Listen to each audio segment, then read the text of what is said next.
Baik, selamat malam. Hari ini kita dari kelompok satu, kelompok satu bukan ya? Masih mute, Pak.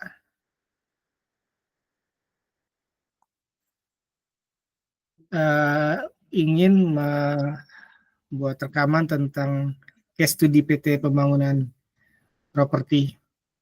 Oke, boleh next, Pak. Nah, pendawalannya jadi PT Pembangunan Properti kontraktor yang bergerak di konstruksi bisnis banyak menerima proyek pemerintah untuk kelompok masyarakat ekonomi menengah ke bawah, dan ada juga stadion bendungan, jalan tol, dan seiring membaiknya daya beli masyarakat, kebutuhan perumahan, PPT banyak orderan dan jumlahnya sangat besar, sehingga pembangunan pemukiman di sekitar kota di Indonesia, terutama yang pemukiman itu, untuk mendukung bisnisnya PPT memiliki aplikasi ERP dan mendukung proyeknya dalam proyek konstruksi memiliki risiko kegagalan yang tinggi. Karena itu banyak menyebabkan kegagalan konstruksi. Untuk itu manajemen PPT merencanakan penggunaan teknologi digital optimal mungkin untuk mengurangi risiko bisnis, menekan biaya operasional, dan mengoptimalkan kinerja bisnis. Next.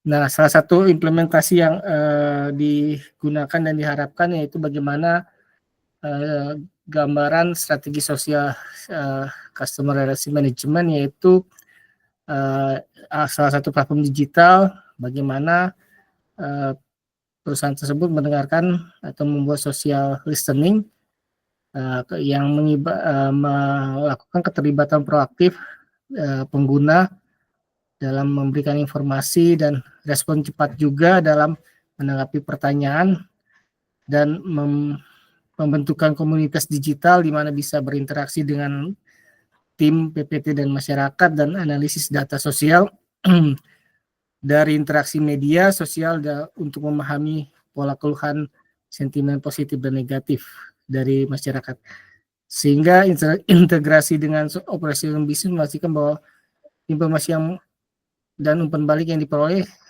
serta interaksi sosial di dalam CRM itu dapat terintegrasikan dalam aplikasi ERP.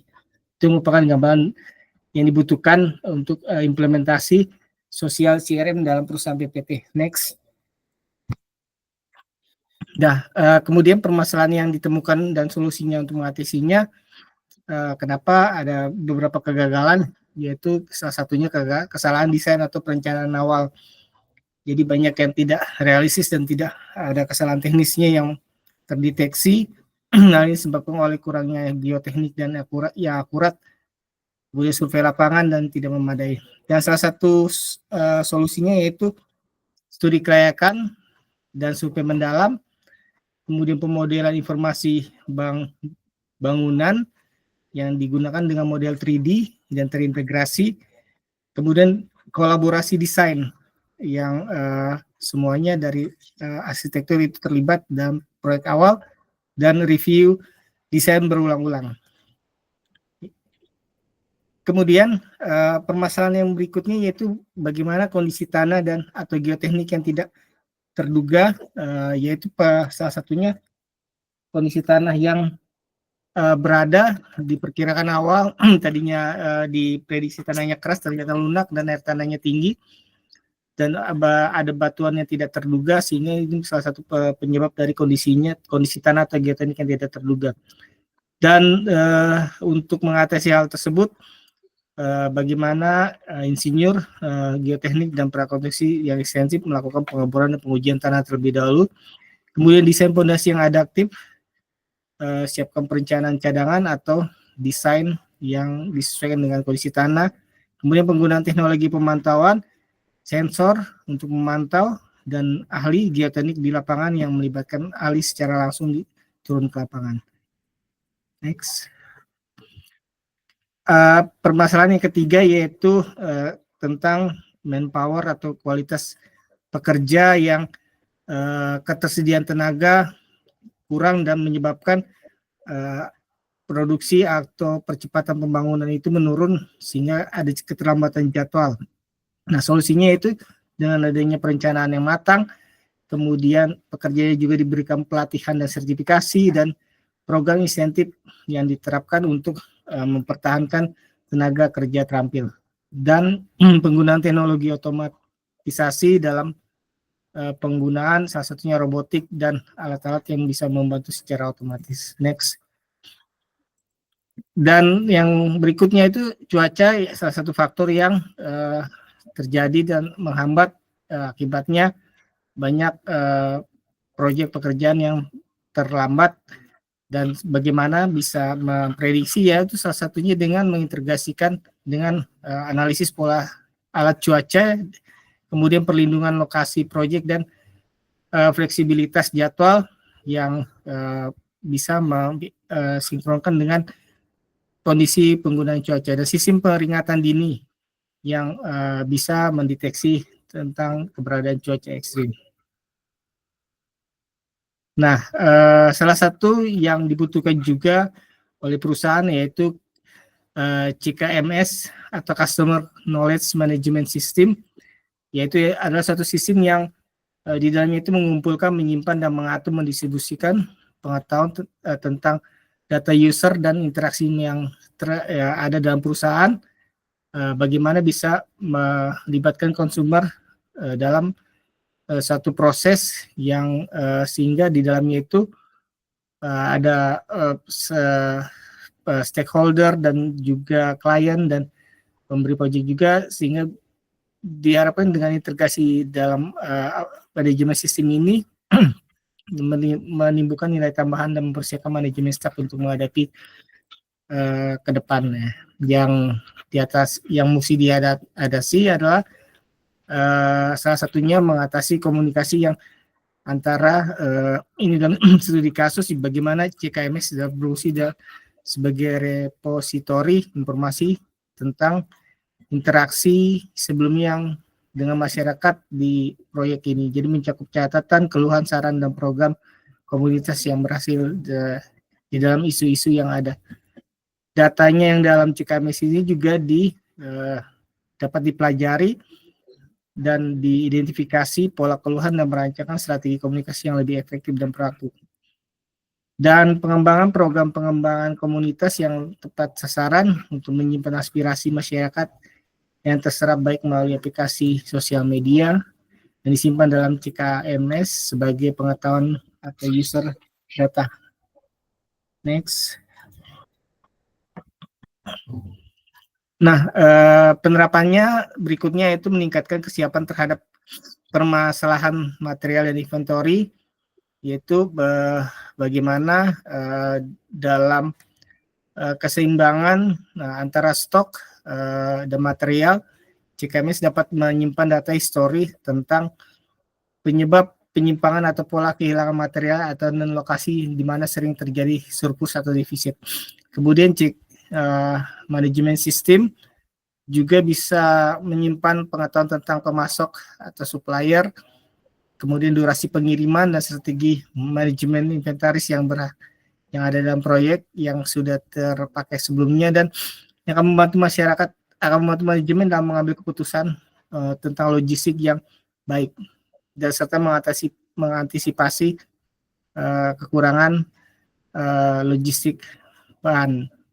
Dan yang mesti dilakukan yaitu mempercepat pelaporan atau tindak lanjut dari masalah studi kasus. Jadi banyak yang menyebutkan bahwa digitalisasi proses audit CKMS dapat dilengkapi dengan menyimpan basis pengetahuan tentang jenis-jenis audit yang nantinya efektif dan bisa diterapkan. Data dari divisi analitik memonitor dan menganalisis data, kemudian hasil inspeksi internal dan teknis lapangan dapat diintegrasikan dengan CKMS. Sehingga tim data analis dan direksi dapat mengakses rekomendasi tindak lanjut berdasarkan kasus serupa dan sebelumnya. Next. Kemudian dengan CKMS dapat mengatasi permasalahan desain geoteknik tenaga kerja dan cuaca, yaitu ada basis data yang mempelajari setiap proyek, tentang kesalahan desain, kemudian ada knowledge sharing, CKMS tentang pengetahuan antar tim yang di dalamnya itu menghadapi kondisi yang jika ada kondisi tanah yang sulit diatasi. Kemudian prosedur terbaik yang ada dalam SOP untuk berbagai skenario teknis memastikan konsistensi dan efisiensi dalam penanganan masalah.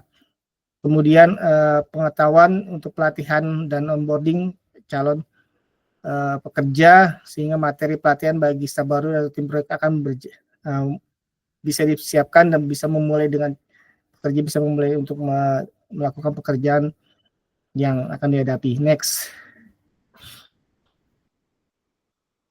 Nah, ini saya lanjut ya, Pak.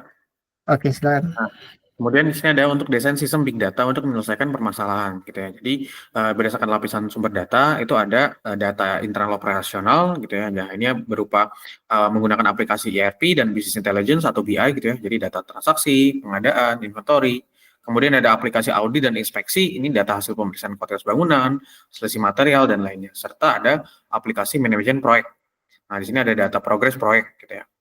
Nah, kemudian ada data sensor atau dia yang berhubungan dengan IoT gitu ya. Jadi sensor lalu lintas material, dia berupa RFID, barcode scanner. Nah, kemudian ada sensor lalu lintas karyawan gitu ya. Jadi akses biometrik, sidik jari, RFID, CCTV. Kemudian sensor penggunaan peralatan ini berupa GPS, sensor jam kerja, bahan bakar, serta sensor moda transportasi. Nah, ini biasanya GPS tracker ya. Kemudian ada data eksternal. Nah, ini dia berupa opsional gitu ya, karena dari sumber luar. Dia bisa data cuaca, perkiraan cuaca, gitu ya, data pasar. Nah, ini menggunakan apa? Berdasarkan dari harga material, serta berdasarkan data dari media sosial gitu ya. Jadi informasi atau sentimen, gitu ya. Nah, kemudian ada lapisan ingesti data atau data ingestion layer gitu ya. Nah, ini berupa real time stream ingestion. Jadi data sensor IoT yang berkecepatan tinggi, dia menggunakan unggahan real time gitu ya dari aplikasi audit. Nah, ini nanti menggunakan Apache gitu ya, atau cloud misalkan AWS atau Azure. Nah, gitu ya. Kemudian ada batch ingestion gitu ya. Nah, ini data historis yang kita ambil dari ERP, BI atau data eksternal gitu ya. Kemudian ada lapisan penyimpanan data atau data storage layer. Nah, ini bisa berupa data lake gitu ya. Jadi raw data house-nya itu raw data zone itu data lake. Nah, ini data yang disimpan, semua yang diingest ya. Jadi bentuk format asli. Kemudian ada staging. Nah, ini data yang sudah diproses, dibersihkan gitu. Jadi dilakukan proses lagi ya. Ini untuk biasanya data itu supaya mudah disimpan serta untuk mudah digunakan. Kemudian ada lapisan pemrosesan atau analitik. Jadi data processing, analitik ya. Ada stream processing engine. Nah, ini untuk melakukan analisis data yang real time gitu ya. Biasanya untuk melihat deteksi anomali. Kemudian ada batch processing engine. Nah, ini untuk data historis gitu ya. Jadi biasa digunakan untuk kita membangun model-model machine learning gitu ya, data science. Jadi ini berhubungan dengan data science. Nah, platform machine learning platform gitu ya, kita akan membangun atau membangun sebuah model yang nanti akan dilatih dan diterapkan gitu ya. Model bisa berupa prediktif dan preskriptif gitu ya. Jadi misalkan model prediction model gitu kan ya, memprediksi kebutuhan material ya berdasarkan data historis. Jadi untuk tahu seberapa besar sih kebutuhannya. Kemudian untuk anomaly detection gitu ya. Jadi untuk melihat pola-pola yang tidak biasa gitu untuk kemudian kita supaya bisa kita deteksi gitu. Dan terakhir itu untuk optimalisasi inventory. Nah, kemudian ada divisi analitik. Nah, ini manusia dan alat gitu ya. Jadi nanti ada sebuah tim yang dibentuk oleh PT PPT yang akan digunakan akan menggunakan alat di menggunakan alat di lapisan ini untuk membuat ringkasan gitu ya. Jadi ringkasan dan laporan temuan. Nah, kemudian ada lapisan penyajian data atau data serving layer. Nah, ini berupa data warehouse atau data mart. Jadi data-data tadi yang sudah dimasukkan kemudian akan dianalisis gitu kan. Nah, ini bagaimana supaya data itu dapat disajikan dengan format yang optimal. Kemudian ada lapisan aplikasi dan presentasi gitu ya. Jadi membuat sebuah dashboard gitu ya, dashboard interaktif. Biasanya ini digunakan bisa berupa dashboard yang untuk melihat informasi gitu ya. Kemudian aplikasi mobile serta reporting tools untuk membuat ringkasan. Nah, ini ada cloud computing gitu ya. Jadi arsitektur umum dashboard progress project gitu ya. Nah, ini progress projectnya dia satu itu ada sumber data, kemudian dia itu berupa sistem ERP perusahaan, termasuk model keuangan, manajemen proyek yang gitu ya. Kemudian ada model business intelligence, sensor IoT, nah kemudian ada aplikasi mobile audit dan inspeksi lapangan. Nah, kemudian data historis dan laporan manual. Nah, ini termasuk data yang terkait dengan sisi material, stok material tidak seimbang gitu ya. Seperti itu. Nah, kemudian ada lapisan ingestion data atau data ingestion layer gitu ya. Ini bertanggung jawab untuk mengumpulkan dan memasukkan data gitu kan. Nah, untuk data real time bisa streaming data cepat, untuk data batch gitu bisa menggunakan ETL gitu ya. Extract, transform, load. Nah, sistem big data gitu ya. Jadi data ada mentah gitu kan ya. Data terstruktur, semi struktur, tidak terstruktur itu disimpan di data lake. Nah, kemudian nanti data yang sudah diproses itu akan disimpan di data warehouse gitu ya. Nah, yang pertama itu ada perumusan data analitik. Nah, ini data yang masuk secara real time gitu kan ya. Di sini nanti akan dibentuk divisi analitik tadi ya untuk yang dibentuk untuk menjawab untuk memantau dan menganalisis data. Kemudian dilakukanlah deteksi selisih antara material di order, kita melakukan identifikasi bangunan yang tidak memenuhi standar, analisis ketidakseimbangan stok gitu kan, dan data hasil analisis. Nah, kemudian ada API. Nah, di sini ada API dan middleware, dashboard progress proyek, aplikasi mobile gitu ya. Jadi dua ini. Nah, kemudian ada perubahan paradigma dengan LLM gitu kan. Jadi kita bisa melakukan optimasi cerdas, wawasan mendalam, interaksi adaptif, peningkatan kapabilitas ya, dan otomasi. Jadi ini berhubungan dengan otomasi pada bisnis perusahaan gitu. Jadi dengan LLM tadi ya, jadi peningkatan hasil proyek, materi pengetahuan, CKMS tadi, serta optimasi manajemen. Nah, mungkin sekian presentasi dari kelompok kami. Terima kasih. Wassalamualaikum warahmatullahi wabarakatuh. Baik, terima kasih. Sudah di stop ya, Pak? Belum. Recording.